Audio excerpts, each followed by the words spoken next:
You don't need to touch another person's body to commit adultery. Sometimes all it takes is a glance, a swipe, a silent longing that lives inside your pocket. You tell yourself it's harmless, that it's just a scroll, just a few seconds of escape. But if you're honest, you've felt it. The invisible tether, the slow drift, that haunting feeling that your phone is slowly becoming the lover of your attention, the thief of your devotion, the altar where your soul is silently sacrificed every single day. What if I told you your phone is not neutral? It's not just a tool, it's a portal, and in the hands of the wrong master, it becomes something far darker, a weapon of seduction, an adultery machine, not just against your spouse, but against your God, your focus, your purpose, your own soul, and the question no one dares to ask: what would Jesus do with your screen time? You didn't plan to lose yourself here. You used to wake up with quiet. Now it's TikTok. You used to walk with thoughts. Now it's DMs. You used to feel your prayers. Now it's notifications. Somewhere between the dopamine hits and the hollow thumbs ups, you stopped being present. Not just with people, but with yourself, with your own mind, with God. You say you're busy, but somehow you've watched 3 hours of strangers on a screen and spent 0 minutes talking to your Creator. You say you're tired, but the truth is, you're drained. Not from doing too much, but from doing too much of nothing that matters. And even when you're next to someone you love, your mind is somewhere else, flirting with illusions, cheating with distractions, devoted not to darkness, but to noise. This is what adultery of the soul looks like. Not scandalous, but silent. C.S. Lewis once said, "The safest road to hell is the gradual one, the gentle slope, soft underfoot, without sudden turnings, without milestones, without signposts. That slope lives in your hand. It lights up every few seconds. It tempts you with validation, envy, lust, rage, and passivity, and calls it connection. But let's go deeper. Modern research shows your phone is designed not to serve you, but to addict you. You are not the customer. You are the product. Every app's a slot machine. Every swipe a prayer to the god of novelty. Every ping a siren's song luring you into false intimacy. Tristan Harris, former Google design ethicist, put it bluntly: we've hijacked the human mind. And the spiritual consequence: you're left with a fractured attention span, a shallow heart, and a love life with God that looks more like a forgotten text thread.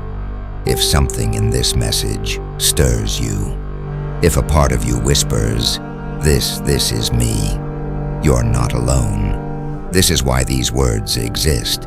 If this feels like a mirror to your soul, pause, breathe.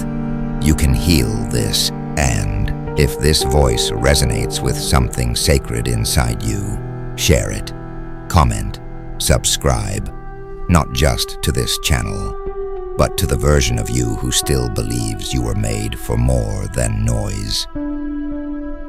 Now here's the twist. Jesus never had a smartphone, but he knew your struggle. He knew what it was like to be surrounded by noise, by demands, by the crowds who always wanted more of him. And what did he do? He disappeared, not out of burnout, but out of devotion.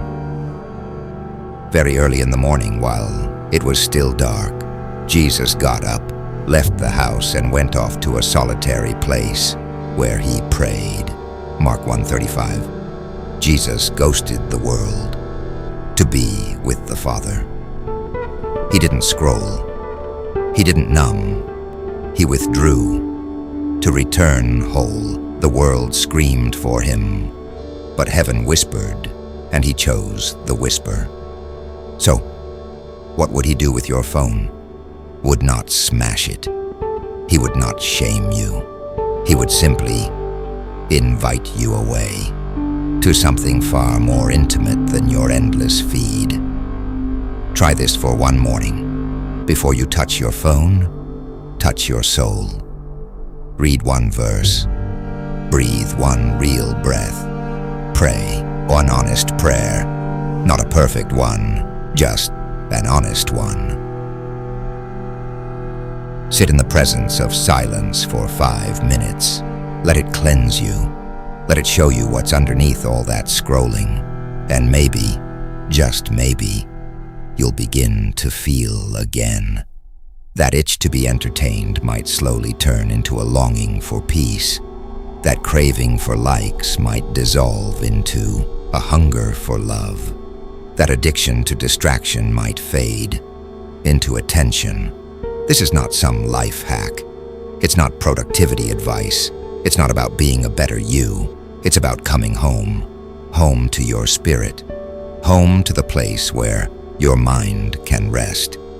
Where God still walks in the cool of the day and asks softly, "Where are you?" Not in a scolding way, but in a loving, fatherly whisper. "Child, I miss you."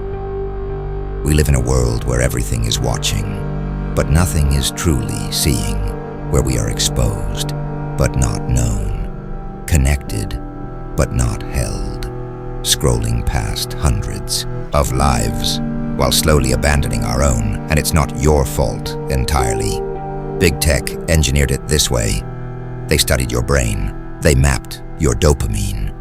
They discovered the very chemical pathways that ancient mystics spent decades trying to purify. And they weaponized them for ad revenue. And now, here you are, midnight, your screen glowing like a shrine in the dark, scrolling past lives that look better, bodies that look better, marriages that look better, and inside, a silent shame brews. I am not enough. But that is not the voice of God. God's voice is slower, softer, but infinitely more powerful. Doesn't speak in reels, he speaks in real presence, real attention, real love, the kind that doesn't come from followers, but from being followed by goodness and mercy. So what do? You don't need to throw your phone away. You don't need to live in a cave. Jesus wouldn't want that for you, but he would want your heart back. He'd want your marriage back, your attention, your peace, your sacred silence. He'd say, "Give unto Caesar what is Caesar's, but give unto God what is God's." And what is God's? Your soul, not in theory, in practice, in the moments between notifications, in the pauses where grace can breathe, in the space between one decision and the next. Give that to him. Give it freely, not because you're afraid, but because you're tired of forgetting who you are. Because when you leave the phone, you start to remember again. You remember what stillness feels like. You remember how much joy lives in the ordinary. You remember your calling. You remember what your spouse's eyes look like without a screen between you. And most importantly, you remember this. You are already loved. There's nothing to prove, nothing to perform, no content to produce, no algorithm to please. Just a still, small voice whispering from beyond the noise. Come back to me. If this video stirred something in you, not just in your mind, but in your soul, let it move you. Don't just scroll to the next thing. Pause. Breathe. Let this be your turning point. If you're ready to reclaim your life, if you're ready to remember your name, your worth, your calling, then subscribe, not just to this channel, but to the stillness again, to your inner life, to the quiet revolution of being present in a distracted world.